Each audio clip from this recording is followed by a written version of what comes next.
Ceritanya diawali dari seorang pria yang baru saja menamatkan bab terakhir dari sebuah novel web yang telah ia ikuti secara konsisten selama 10 tahun. Namun, beberapa menit kemudian saat ia menumpang kereta dalam perjalanan pulang, sesosok makhluk misterius tiba-tiba muncul. Makhluk itu mengumumkan bahwa semua orang di sana harus menyelesaikan berbagai skenario mematikan demi bertahan hidup. Pria ini menyadari dengan penuh kengerian dan bertanya-tanya kenapa kejadian tersebut sama persis seperti awal di dalam novel yang ia baca, dan kini berubah menjadi kenyataan. Pria ini bernama Kim Dokja. Sebelum kita memahami bagaimana Dokja ini bisa mengetahui apa yang akan terjadi selanjutnya, kita perlu mundur sejenak dan mengenal novel web yang telah mengubah hidupnya. Kisah itu berjudul Three Ways to Survive the Apocalypse. Dulu, novel ini sangat populer di Korea. Namun, seiring berjalannya waktu, setelah 10 tahun berlalu dengan lebih dari 1000 bab, hanya tersisa satu pembaca setia, yaitu Dokja. Ia mulai membaca kisah epik ini sejak masih SMP dan terus membacanya hingga ia dewasa. Di dalam novel tersebut, sang protagonis, Jong Hyuk, bertarung melawan berbagai cobaan berat yang dikirimkan oleh para dewa yang murka. Di saat dunia berada di ambang kehancuran total, rekan-rekan Jong Hyuk gugur satu persatu dalam ujian yang mengerikan itu. Akan tetapi, Jong Hyuk selalu bertekad untuk menjadi lebih kuat, apapun yang terjadi. Kisah ini sangat menginspirasi Dokja. Membaca ulang novel ini membantunya melewati masa-masa kelam di SMA, saat teman-teman sekelasnya terus-menerus merundungnya tanpa ampun. Setelah lulus, Dokja masuk ke perguruan tinggi biasa, bekerja serabutan, dan akhirnya menjadi pegawai kontrak sementara di sebuah perusahaan besar. Hari ini adalah hari yang sangat penting bagi Dokja karena dua hal. Masa kontrak kerjanya berakhir, dan novel web favoritnya pun tamat. Setelah shift terakhirnya selesai, Dokja membaca bab pamungkas novel tersebut. Ia sangat kecewa dengan akhir ceritanya. Jong Hyuk menjadi satu-satunya karakter yang selamat karena semua rekan-rekannya meninggal. Dengan perasaan frustrasi, Dokja mengirimkan pesan kepada sang penulis, mengeluh bahwa cerita itu memiliki penutup yang buruk. Dalam perjalanan pulang dengan kereta bawah tanah, Dokja tak sengaja bertemu dengan rekan kerjanya, Sang Ah, yang kontraknya juga berakhir hari itu. Mereka mulai mengobrol tentang nasib mereka, tetapi percakapan itu disela oleh mantan bos mereka. Pria hidung belang ini terus saja menggoda Sang Ah, tak peduli berapa kali wanita itu menolaknya. Untungnya, sang bos turun di stasiun berikutnya. Tepat pada saat itu, Dokja terkejut saat menerima balasan dari sang penulis novel. Pesan itu berisi ucapan terima kasih karena Dokja telah setia membaca ceritanya hingga akhir. Sang penulis mengakui bahwa Dokja adalah satu-satunya alasan mengapa novel tersebut akhirnya bisa diselesaikan. Kemudian, ia mengatakan sesuatu yang aneh, yaitu, jika Dokja tidak menyukai akhir cerita itu, ia harus mencoba menulis akhir ceritanya sendiri ketika layanan dimulai pada pukul 7 malam. Kereta yang ditumpangi Dokja, tiba-tiba berguncang hebat dan berhenti total. Sebuah suara pengumuman menggema. Layanan gratis sistem planet 8612 telah berakhir. Ini adalah awal dari konten berbayar. Dokja memeriksa ponselnya dan memastikan bahwa saat itu tepat pukul 7 malam. Jantungnya berdebar kencang dan berpikir ini persis seperti awal cerita di novel. Sesosok makhluk aneh bermata besar, yang dalam cerita disebut Dokaebi, muncul melayang di dalam gerbong. Ketika seorang penumpang pria mulai memakinya dan menuntut agar kereta kembali berjalan, Dokaebi itu marah. Dari matanya, terpancar sinar laser yang langsung menembus kepala pria itu. Pria itu tumbang seketika, dan kepanikan massal pun meledak di dalam gerbong. Makhluk itu membungkam semua orang dengan menampilkan wajah yang mengerikan. Sang Dokaebi lalu mengumumkan bahwa para dewa telah memutuskan umat manusia adalah entitas hina yang pantas dihukum. Seluruh manusia akan diberikan berbagai tahap skenario untuk diselesaikan, dan cara mereka menyelesaikan tahapan tersebut akan menentukan nasib mereka. Tak lama, hologram berisi penjelasan tentang skenario pertama melayang di sekitar para penumpang. Aturannya sederhana namun menakutkan. Dalam 10 menit mereka harus membunuh satu atau lebih makhluk hidup di dalam gerbong tersebut. Mereka yang berhasil akan menerima 300 koin, sementara yang gagal akan bernasib sama dengan pria yang baru saja tewas. Dokaebi itu juga menyebutkan bahwa ada entitas maha kuat yang disebut rasi bintang, constellations, yang akan selalu mengawasi mereka dari luar angkasa layaknya sebuah tontonan. Di luar jendela, di atas jembatan, kereta itu membeku di tempat, begitu pula dengan semua mobil di jalan raya. Saat hologram memulai hitung mundur 10 menit, para penumpang memeriksa ponsel mereka dan mendapati tidak ada sinyal sama sekali. Segera saja, orang-orang kehilangan akal sehat, dan mulai saling serang secara brutal. Beberapa orang bekerja sama, mengeroyok satu korban. Seorang wanita yang ketakutan mencoba kabur ke gerbong lain, tetapi ada medan gaya tak kasat mata di pintu yang membuat semua orang terjebak di dalam. Saat Dokja melihat ke gerbong sebelah melalui kaca pintu, ia sangat terkejut saat melihat Jong Hyuk, sang protagonis utama, berdiri di tengah kerumunan. Dengan keyakinan mutlak, ia menyadari bahwa mereka benar-benar sedang menjalani peristiwa nyata dari novel tersebut. Itu artinya, Dokja tahu persis masa depan yang menanti mereka. Tiba-tiba, seekor monster raksasa muncul dari sungai di bawah jembatan dan menghantam kereta dengan keras, membuat semua penumpang terlempar ke langit-langit. Di tengah kekacauan itu, Dokja teringat sesuatu yang krusial dari novel, yaitu aturannya mengatakan mereka harus membunuh makhluk hidup, tidak harus manusia. Ada seorang anak laki-laki di gerbong itu, bernama Gilyong, yang membawa sebuah wadah plastik berisi peternakan semut. Dokja segera merebut wadah itu dan menyerahkannya kepada Sang Ah, sebelum mencoba menjelaskan solusinya kepada kerumunan yang panik. Namun, tak ada yang menghiraukannya. Insting membunuh sudah menguasai mereka. Ketika Dokja mengambil dan menghancurkan seekor semut, sebuah hologram muncul di hadapannya, menyatakan bahwa ia telah mendapatkan koin tanda kelulusan. Hal ini akhirnya menarik perhatian semua orang. Dokja memberitahu mereka tentang semut-semut itu, menjelaskan bahwa mereka semua bisa selamat karena ada cukup banyak semut untuk setiap orang di gerbong. Namun, saat semua orang kembali beringas untuk berebut, mantan bos tiba-tiba merampas wadah semut itu dari tangan Dokja. Kerumunan yang putus asa langsung mengeroyok sang bos, memperebutkan wadah penentu hidup dan mati itu. Di sudut gerbong, Dokja menyadari masih ada satu pria psikopat yang dengan kejam memukuli seorang wanita tua. Dokja menerjang pria itu, dan menawarkan seekor semut yang tak sengaja tersangkut di tangannya saat perkelahian tadi. Namun, pria itu dengan dingin menolaknya, menyatakan bahwa ia lebih suka membunuh wanita tua itu saja. Dokja terkesiap saat menyadari bahwa pria ini adalah Kim Nam-won, salah satu karakter dari novel. Nam-won mulai menghajar Dokja tanpa ampun, mengklaim bahwa Dokja akan menjadi korban penggantinya. Saat Dokja berusaha keras menangkis pukulan-pukulan mematikan itu, ia teringat hal penting lainnya. Di dunia ini, manusia memiliki stat layaknya karakter dalam video game. Dokja segera menggunakan 300 koin, yang diperolehnya untuk meningkatkan level kekuatannya. Ia lalu melontarkan tinju ke arah Nam-won dengan seluruh tenaga. Pukulan itu membuat Nam-won terpental jauh melintasi gerbong hingga menabrak dinding. Namun, Nam-won membalas dengan mengaktifkan kemampuan khususnya, Grim Dark Awakening, yang membuatnya dapat dengan mudah menaklukkan Dokja kembali hanya dalam hitungan detik. Pada detik-detik genting itu, kerumunan yang berebut tak sengaja menjatuhkan wadah semut ke lantai. Sebuah tabung penuh telur semut menggelinding keluar. Dokja langsung menginjak dan menghancurkan seluruh tabung itu. Sistem merespons dengan memberinya bayaran koin dalam jumlah raksasa. Ribuan koin mengalir ke akunnya. Tanpa ragu, ia menghabiskan 3.000 koin untuk meningkatkan stamina, dan 3.000 lagi untuk kelincahan. Kini, keadaan berbalik 180 derajat. Dokja dengan mudah menghindari semua serangan Nam-won menggunakan kecepatannya yang baru, lalu menjatuhkan pemuda psikopat itu dengan keras. Nam-won yang mendadak ciut berjanji, tidak akan menyakiti wanita tua itu lagi, dan dengan putus asa memohon satu saja semut untuk menyelamatkan nyawanya. Namun, Dokja menatapnya tajam dan dengan dingin berkata bahwa orang seperti Nam-won tidak pantas berada di dalam kisah ini. Dokja kemudian melompat untuk menjadi tameng bagi sang wanita tua, karena Nam-won yang putus asa mencoba menyerang nenek itu untuk terakhir kalinya.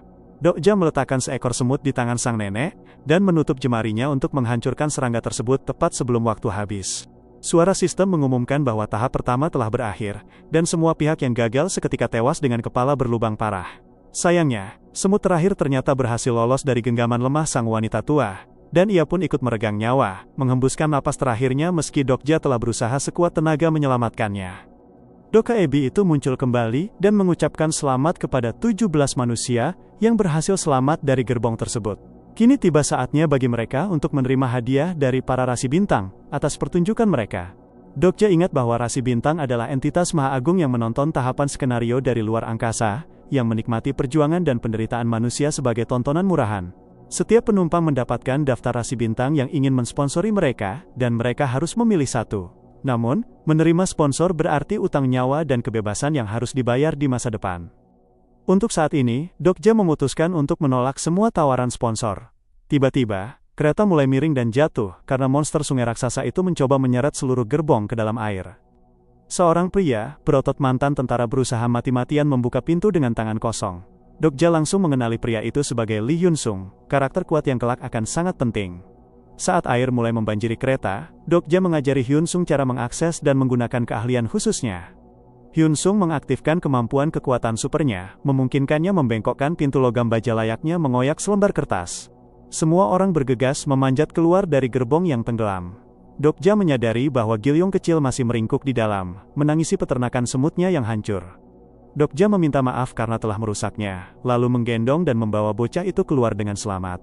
Saat para penyintas berlari melintasi jembatan secepat mungkin, sistem kembali mengumumkan skenario baru, yaitu mereka harus berhasil menyeberangi jembatan untuk bertahan hidup.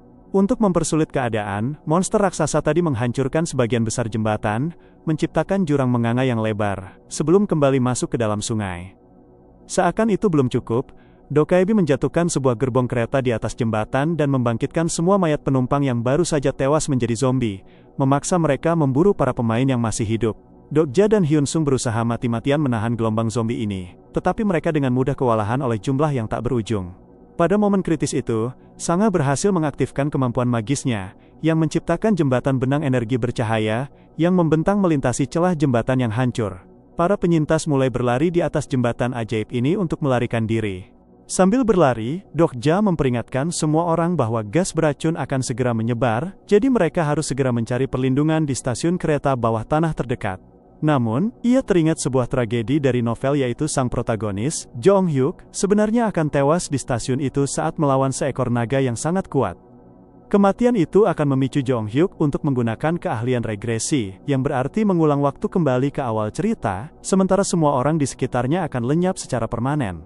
Jika mereka ingin selamat dari skenario ini, mereka harus memastikan Jo Ong-hyuk tidak perlu mereset waktu. Dokja yakin, ia bisa memandu Jo Ong-hyuk memenangkan pertarungan itu menggunakan pengetahuannya tentang masa depan. Di ujung lain, Jo Ong-hyuk terlihat sedang menebas dan menembaki para zombie dengan pergerakan yang mematikan dan nyaris sempurna. Ia kemudian mendekati Dokja dan menodongkan pertanyaan tajam. Apa yang telah Dokja lakukan hingga mengubah jalan cerita? Seharusnya namun si psikopat tidak mati secepat ini. Dokja dengan tenang membeberkan ancaman naga yang menanti di stasiun, dan berpura-pura memiliki keahlian nubuat, yang membuatnya bisa melihat masa depan. Alih-alih berterima kasih, Jo Ong-hyuk mencengkeram kerah Dokja, dan menggantung tubuhnya di tepi jembatan di atas sungai yang mengamuk. Ia menuntut untuk tahu taktik apa yang harus digunakan melawan naga nanti. Dokja panik dan lidahnya keluh. Jo Ong-hyuk mendecih, menyuruh Dokja menemui dirinya nanti di stasiun jika masih ingin hidup dan bekerja sama, lalu dengan santai melepaskan cengkeramannya, membiarkan Dokja jatuh ke sungai maut di bawah sana. Monster raksasa, Ichthyosaur itu seketika menelan Dokja bulat-bulat, membuatnya mendarat di dalam perut makhluk itu yang gelap gulita. Sebuah hologram tiba-tiba mengumumkan skenario tersembunyi yang baru. Ia harus mengalahkan monster itu dari dalam untuk bisa melarikan diri. Dokaebi, yang rupanya bernama Bihyung, ternyata juga melayang di dalam perut monster itu, sedang mengomentari peristiwa tersebut layaknya streamer untuk siaran langsung para rasi bintang. Dokja mengejutkan Bihyung dengan memanggil nama aslinya secara langsung. Ia mengungkapkan fakta bahwa Bihyung hanyalah Dokaebi tingkat 9, dan siaran ini sangat krusial baginya untuk bisa naik tingkat. Dengan senyum penuh perhitungan, Dokja menunjukkan bahwa saat ini dirinya pasti sangat populer di kalangan rasi bintang, karena aksinya yang tak tertebak. Jadi, jika Dokja mati membusuk di sini, Bihyung akan menerima reaksi keras, backlash, dari para penonton dewa yang kecewa. Bihyung memeriksa penghitung donasinya, dan terbelalak melihat bahwa para penonton benar-benar menyukai gaya bertahan hidup Dokja yang nekat. Terkesan dan terpojok, Bihyung setuju untuk menandatangani kontrak eksklusif dengan Dokja, memastikan pembagian keuntungan dari siaran masa depannya. Ketenangan itu tak berlangsung lama. Perut monster itu mulai dibanjiri asam lambung mematikan yang siap mencerna Dokja hidup-hidup. Dokja memaksa Bihyung membuka toko sistem dan membeli sekumpulan paku logam berduri dalam jumlah besar. Ia berniat menyumbat semua saluran asam lambung tersebut, sebuah rahasia bertahan hidup yang ia baca dari novel. Dengan memblokir saluran asam, monster itu pada akhirnya akan mati karena organnya sendiri. Namun, ada ratusan saluran menjijikan yang harus ditutup secara manual. Meski terdengar mustahil, Dokja menolak menyerah. Ia terus bergerak dengan panik mempertaruhkan nyawanya hingga semua lubang akhirnya tertutup rapat oleh logam.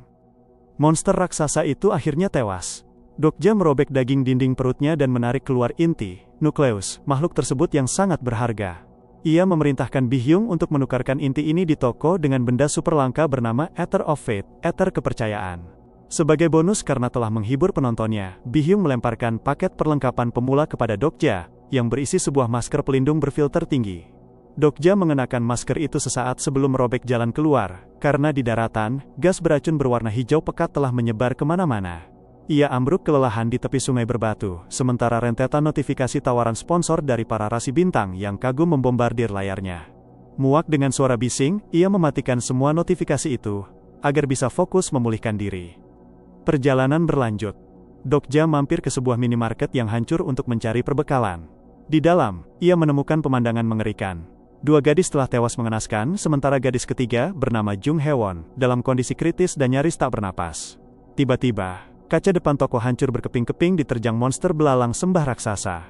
Dokja langsung memanggul Hewon, dan berlari menyusuri jalan aspal secepat kilat.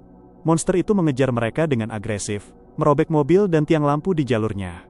Dengan sisa tenaganya, Dokja berhasil meluncur masuk ke pintu masuk stasiun kereta bawah tanah dan menarik tuas gerbang keamanan, memblokir monster itu tepat sebelum capit tajamnya menebas mereka. Di dalam lorong stasiun yang remang, sekelompok preman muncul dengan seringai jahat.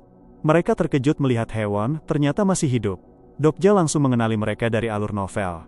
Gerombolan inilah yang sebelumnya menyiksa dan meninggalkan Hewon untuk mati.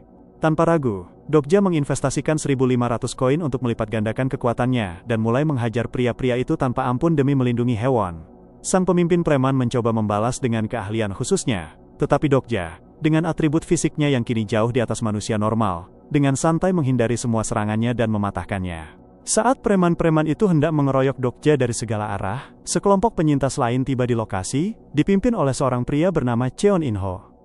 Kehadiran In-ho dan pasukannya membuat para preman itu lari kocar-kacir ketakutan. Menariknya, rombongan Dokja dari kereta, Sangah dan Hyunsung, ternyata tergabung dalam kelompok In-ho ini. Sangah menjelaskan bahwa In-ho adalah seorang mantan anggota dewan yang kini mengambil peran sebagai pemimpin para penyintas di stasiun. In-ho membujuk para petarung kuat untuk berburu koin di terowongan, yang konon hasilnya dibagikan untuk melindungi para warga yang lemah. Sementara itu, Gileong kecil memamerkan keahlian barunya. Ia kini bisa berkomunikasi dan mengendalikan serangga. Dokja segera menanyakan keberadaan Jong Hyuk, namun mereka menyatakan bahwa pria itu sama sekali tidak ada di stasiun. Jantung Dokja berdesir, apakah keputusan dan tindakannya telah menciptakan efek kupu-kupu yang melenceng terlalu jauh dari cerita novel aslinya? Kecurigaan itu kian menebal saat beberapa anak buah In-ho mulai berkeliling, dengan kejam mengingatkan para penghuni bahwa dalam 3 jam mereka harus membayar biaya perlindungan harian. Jika gagal membayar, mereka akan diusir ke terowongan gelap yang penuh monster, yang sama saja dengan hukuman mati. Para warga yang putus asa seringkali mempertaruhkan nyawa berburu, atau sekadar mati kelaparan di sudut peron. Entah dari mana, kerumunan warga tiba-tiba beralih mengerumuni Dokja. Mereka mengemis dan menuntut agar Dokja membagikan koinnya, karena rumor mengatakan ia sangat kaya. In-ho, dengan senyum palsu yang memuakan, mengakui dialah yang menyebarkan rumor itu setelah melihat kekuatan bertarung Dokja.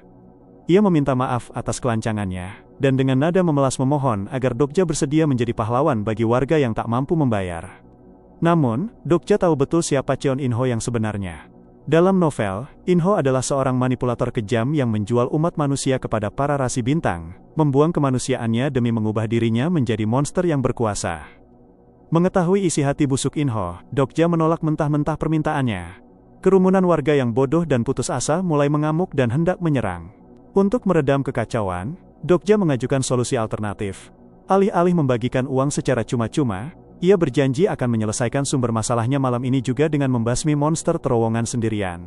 Berbekal potongan-potongan logam tajam yang ia rakit menjadi senjata darurat, Dokja memimpin tim kecilnya turun ke dalam terowongan stasiun yang gelap dan pengap. Di perjalanan, Hewon akhirnya membeberkan kebenaran yang mengerikan. Anak buah In-ho tidak pernah berburu monster. Mereka membunuh manusia lemah untuk mencuri koin mereka, lalu membawa mayat-mayat itu kembali ke stasiun seolah-olah mereka tewas saat melawan monster. Di kedalaman terowongan, Gileong menggunakan kekuatannya untuk memanggil lautan kunang-kunang, menerangi gulita yang menyelimuti mereka. Cahaya itu mengungkap mimpi buruk. Gerombolan monster merayap keluar dari bayang-bayang. Pertempuran sengit pecah. Sangah, yang baru menyadari keahlian khususnya adalah menembakkan benang laba-laba lengket yang kuat, menggunakannya untuk menjerat para monster sementara anggota tim lain menebas mereka. Sayangnya, satu monster tangguh berhasil menerobos pertahanan, mencengkram Sangah dan menyeretnya menghilang ke kegelapan. Tim mengejar dengan panik dan akhirnya menemukan Sangah terikat dalam kepompong jaring di ujung terowongan. Sebuah hologram merah menyambut mereka. Kuil tikus tanah kalahkan sipir kegelapan, Warden of the Dark, untuk menyelesaikan tahapan. Sesosok monster boss berukuran masif dengan aura yang menyesakan merangkak maju. Dokja melesat lebih dulu, menghindari sabetan tentakel monster itu dan mendaratkan hantaman keras. Namun, sebuah medan energi tak kasat mata meledak, memblokir serangannya dan melempar Dokja terbang menabrak dinding batu.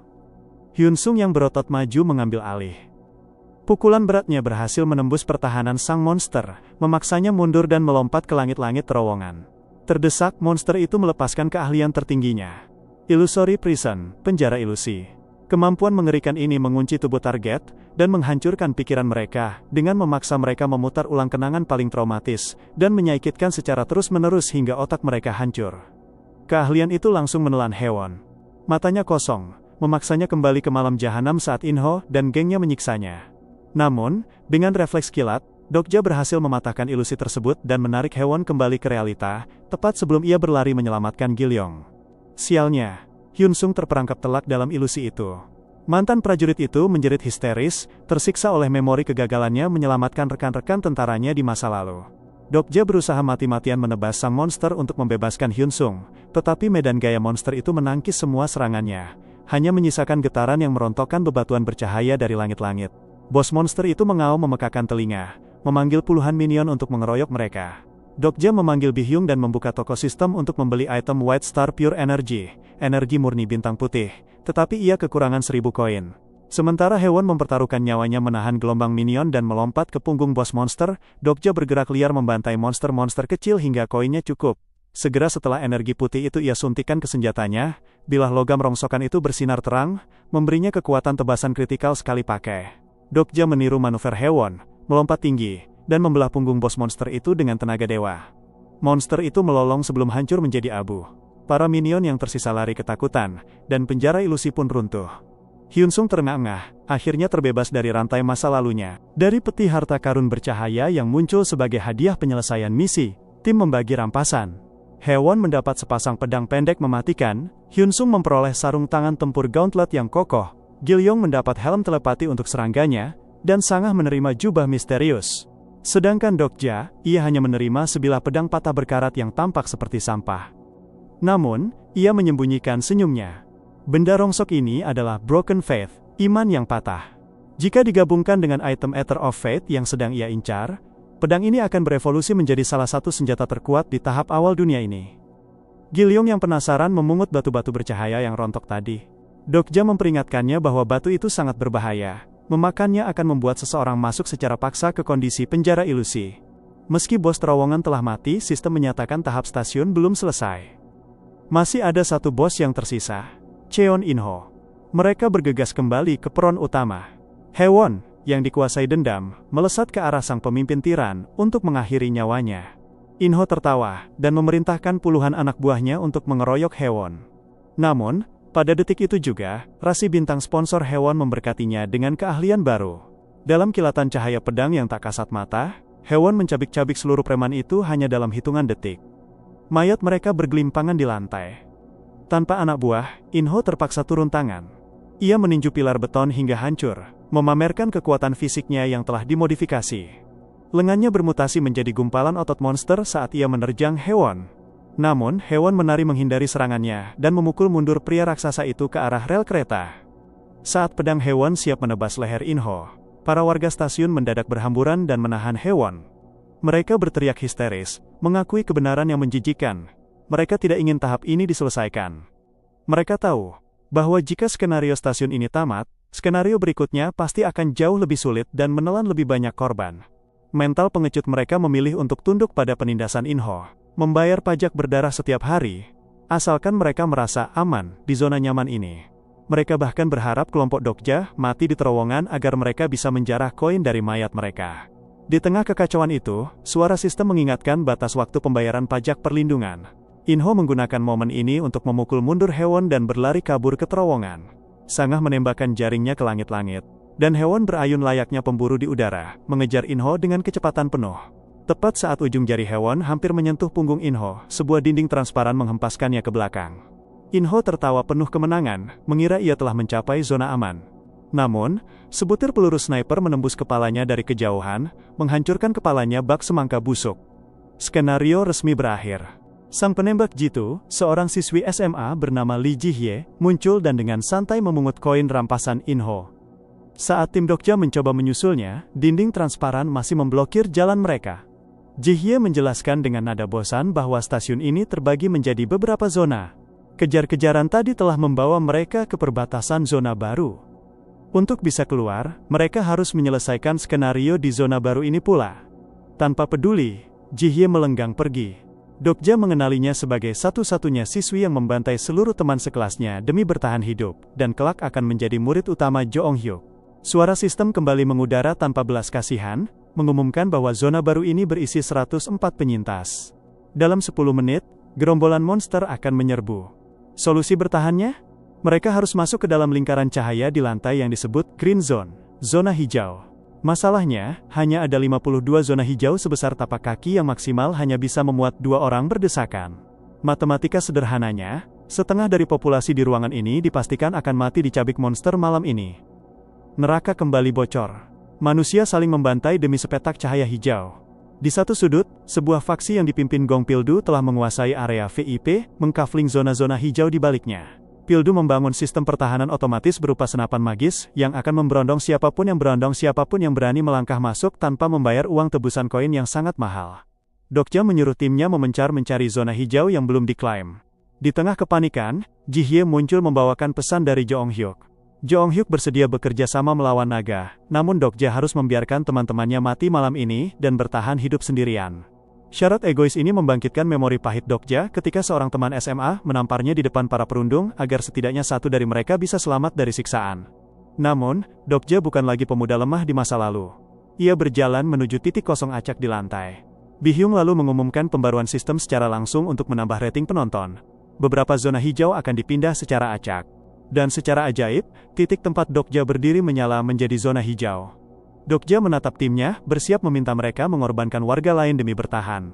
Namun, Haewon menghunus pedangnya, menolak membunuh manusia lemah dan lebih memilih bertarung melawan monster semalaman suntuk. Waktu habis. Portal-portal robek, dan monster-monster mimpi buruk tumpah ruah ke peron, mencabik-cabik siapa saja yang tidak berada di dalam zona hijau. Melihat keberanian timnya, Dokja akhirnya ikut bertarung. Ia menyadari satu hal. Sistem dan rasi bintang selalu menempatkan zona hijau di titik paling sulit dan strategis demi menciptakan pertunjukan gladiator yang mematikan. Di dekat salah satu portal, Jeong-hyuk berdiri santai di dalam zona hijau berkapasitas 2 orang bersama Gilyong kecil, menonton pembantaian itu tanpa minat. Ia menantang Dokja. Ia akan membantu bertarung jika Dokja menendang anak itu keluar untuk mati. Di portal lain, sisa tim Dokja telah mengamankan zona hijau mereka sendiri. Dokja menatap Jeong-hyuk, menolak syarat sinting itu, lalu berlari ke tengah arena, menarik ribuan monster ke arahnya. Saat monster-monster itu menindih dan mengoyak tubuhnya, Dokja mengunyah batu ilusi dari terowongan tadi. Tubuhnya membeku, kebal dari kerusakan fisik, namun pikirannya diseret kembali ke trauma terbesarnya. Momen ketika ia terpaksa menghajar sahabatnya sendiri demi hiburan para perundung, sebuah kejadian yang berujung pada bunuh dirinya sang sahabat. Itulah alasan Dokja membenci akhir cerita novel itu. Ia muak melihat pahlawan yang bertahan hidup di atas tumpukan mayat teman-temannya. Ia ingin mengubah akhir kisah ini. Di dalam ilusi yang menyiksa itu, Jeong-hyuk menerobos masuk menggunakan keahlian mentalnya. Sang protagonis menatap Dokja yang hancur dan berkata dingin bahwa di dunia ini, manusia adalah sampah pengkhianat. Mengorbankan yang lemah adalah satu-satunya hukum alam yang absolut. Ketika pagi menyingsing, Dokja membuka mata. Ia terbaring di ruang aman. Timnya telah berjuang semalaman penuh dengan tubuh bersimbah darah demi menjaga jasad kaku Dokja. Hyun Sung bahkan menderita luka parah di sekujur tubuhnya. Hari ini adalah hari eksekusi. Hari di mana sang naga akan turun. Suara sistem menggema riang. Hanya tersisa 57 penyintas. Bi-hyung muncul dengan wajah cemberut, menyampaikan bahwa para rasi bintang sangat murka. Karena malam tadi terlalu banyak orang yang bekerja sama alih-alih saling membunuh. Sebagai hukuman, malam ini hanya akan ada satu zona hijau untuk semua orang. Semua akan mati kecuali orang yang berdiri di atas petak kecil itu. Dan petak hijau tunggal itu muncul tepat di bawah kaki Gong Pildu. Dokja menghampiri Ji-hye, meminta bantuan untuk rencana gilanya. Ji-hye mencemooh dan menolak. Dokja membalas dengan manipulasi psikologis, mengungkit dosa Ji-hye yang membantai teman sekelasnya. Ji-hye terguncang dan menangis, namun Dokja berbalik tanpa belas kasihan. Ia lalu menyuruh Bi-hyung menukarkan semua donasi rasi bintangnya menjadi koin tunai. Dengan koin melimpah ruah, Dokja menyuap Gong Pildu. Ia menyewa kekuatan dan area VIP Pildu selama sehari penuh. Pildu yang serakah setuju dan melangkah keluar, menyerahkan zona hijau berharga itu kepada Dokja. Dan apa yang Dokja lakukan? Ia mengangkat pedangnya dan menghancurkan lantai zona hijau itu hingga hancur berkeping-keping. Kerumunan menjerit histeris mengira ia sudah gila. Namun Jihye yang mengamati dari kejauhan akhirnya mengerti. Ia mengokang senapannya dan menembakkan peluru peledak meratakan petak hijau itu selamanya. Kini, tidak ada zona hijau. Dokja menatap kerumunan yang gemetar, dan menyatakan realita yang keras. Karena dewa tidak lagi memberi mereka jalan keluar untuk saling mengorbankan, satu-satunya cara untuk hidup adalah dengan bersatu melawan monster. Dokja mentransfer sisa koin raksasanya kepada Pildu, menuntut pria itu membangun benteng pertahanan terkuat. Pildu menurut, membuka area VIP, dan membangun lusinan turret otomatis. Saat monster-monster menyerbu, peluru ajaib Pildu merobek tubuh mereka, sementara Dokja, Sangah, dan Hewon menjadi algojo bagi monster yang berhasil menembus barikade. Kemudian, malapetaka sesungguhnya tiba. Bumi terbelah. Dari perut bumi, seekor naga berukuran masif dengan sisik sepanas magma merangkak keluar, menghembuskan lautan api yang meleburkan beton dan manusia menjadi abu. Jo Ong-hyuk melesat ke depan, mengkombinasikan tembakan peluru dan tebasan pedang dengan kelincahan iblis, sukses melukai naga itu beberapa kali. Namun, para rasi bintang yang menonton menolak akhir yang mudah. Atas kehendak mereka, realitas terdistorsi. Stasiun itu hancur berkeping-keping layaknya kaca, dan puing-puingnya kini melayang di luar angkasa yang hampa dan dingin. Sang naga bermutasi, sisiknya mengeras menjadi baja kosmik yang tak bisa dihancurkan. Ini adalah anomali. Kejadian ini tidak pernah ada di dalam novel. Jo Ong-hyuk menerjang. Namun pedangnya hancur berkeping-keping saat membentur sisik naga. Berkali-kali ia mencoba dengan senjata baru, namun naga itu terlalu kuat. Monster itu mencengkeram Jo Ong-hyuk dan menusuk perutnya dengan ujung ekor bajanya. Melihat pahlawannya sekarat, Dokja menelan item tahan api dari paket pemulanya dan melompat maju untuk menarik perhatian naga itu. Semburan api naga menghantamnya secara brutal, melempar tubuhnya berulang kali, tetapi item magis itu mencegah kulitnya hangus. Di saat yang sama, Gilliong menggunakan kekuatannya untuk menjinakkan seekor monster serangga terbang raksasa, mengomandokannya untuk menabrak naga tersebut. Namun naga baja itu tak tergoyahkan, dan justru mengoyak serangga itu. Gilliong, yang terikat secara mental, memuntahkan darah karena ikut merasakan rasa sakit monster serangga yang dikendalikannya. Melihat rekan-rekannya di ambang kematian, potensi tersembunyi Hyunsung meledak. Sarung tangan besinya berubah wujud menjadi perisai raksasa sebesar bukit, menahan hempasan ekor naga. Bongkahan meteorit terangkat, mengunci pergerakan sang monster. Sangah merajut tangga benang laba-laba ke udara, yang digunakan Hewon untuk melesat dan menebas sayap sang naga tanpa ampun. Formasi ini memberi Hyunsung celah untuk menghantam tubuh naga hingga jatuh terjerembab. Namun, sebelum Dokja bisa menusuk titik vital di dada naga itu, monster cerdik itu terbang tinggi ke angkasa, keluar dari jangkauan mereka. Kilasan balik memperlihatkan rencana gila Dokja. Mereka harus menusuk inti, core, di jantung naga. Namun ledakan energinya dipastikan akan membunuh sang penusuk seketika. Rencananya, Dokja akan mengorbankan diri, dan timnya akan menggunakan item kebangkitan, revival, hadiah dari misi ini, untuk menghidupkannya kembali. Sangah kembali menembakkan jangkar jaringnya, menahan laju naga itu di udara. Dokja melompat tinggi, pedangnya menukik lurus ke arah jantung naga. Namun pedang rongsokannya gagal menembus sisik baja itu. Dari reruntuhan, peluru sniper Jihye melesat menembus keheningan luar angkasa, menghantam tepat di pelindung jantung naga dan menciptakan sedikit retakan. Sayangnya, naga itu mengaum dan menghempaskan Dokja dengan gelombang energi sebelum ia bisa menusukkan pedangnya. Retakan di dada naga itu seketika menutup kembali. Keputusasaan menyelimuti wajah semua orang. Rencana mereka gagal total. Namun, dari balik asap, Jo Ong-hyuk yang tubuhnya hancur dan bersimbah darah bangkit kembali. Dengan tekad yang mengerikan, ia menerjang sang naga, dan dalam satu tebasan mematikan yang melampaui batas manusia, ia menembus tepat ke inti jantung naga. Sebagai balasan, naga itu meledakkan napas apinya yang terakhir, membakar Jo Ong-hyuk hidup-hidup. Persis seperti di novel. Tubuh hangus Jo Ong-hyuk jatuh perlahan. Keahlian regresinya mulai aktif, memutar balik waktu. Ruang dan waktu melengkung, dan satu persatu, teman-teman Dokja mulai memudar, terhapus dari eksistensi dunia. Karena Jo Ong-hyuk memilih untuk mereset timeline ini. Dokja jatuh berlutut, merasa benar-benar hancur. Tepat pada detik realitas akan runtuh, sebuah pop-up kecil muncul di layar sistem Dokja. Sang penulis telah menyetujui transaksi Anda, item Arrow of Fate telah dikirim. Waktu seolah terhenti. Sisa tim yang belum terhapus mengaum dan mengerahkan seluruh kekuatan sisa mereka untuk menahan pergerakan tubuh raksasa sang naga. Dengan jalan yang terbuka lebar, Dokja melesat menembus udara dan membelah naga baja tak terkalahkan itu menjadi dua bagian. Ledakan energi menyapu seluruh stasiun. Suara sistem mengudara, dingin namun membawa kelegaan yang tak terlukiskan. Skenario utama telah diselesaikan. Semua yang tersisa, selamat. Dokja segera meraih item kebangkitan dari peti hadiah dan menggunakannya pada tubuh Jeong Hyuk yang mati. Cahaya keemasan menyelimuti protagonis itu, menariknya kembali dari proses regresi. Stasiun yang hancur kembali ke wujud aslinya, tak lagi melayang di luar angkasa. Jeong Hyuk membuka mata, terkesiap tak percaya melihat Dokja masih hidup berdiri di hadapannya, menggenggam pedang cahaya yang baru saja membunuh entitas mustahil tersebut. Di sekeliling mereka, para penyintas bersorak histeris merayakan keajaiban yang baru saja terjadi. Dokja menatap Jeong Hyuk, menatap teman-temannya yang masih bernapas, dan tersenyum. Kini, Dokja sangat yakin. Ia tidak hanya akan bertahan hidup di dunia terkutuk ini. Ia akan menulis ulang setiap huruf dan setiap halamannya, menciptakan sebuah akhir, di mana tak ada seorang pun yang harus dikorbankan.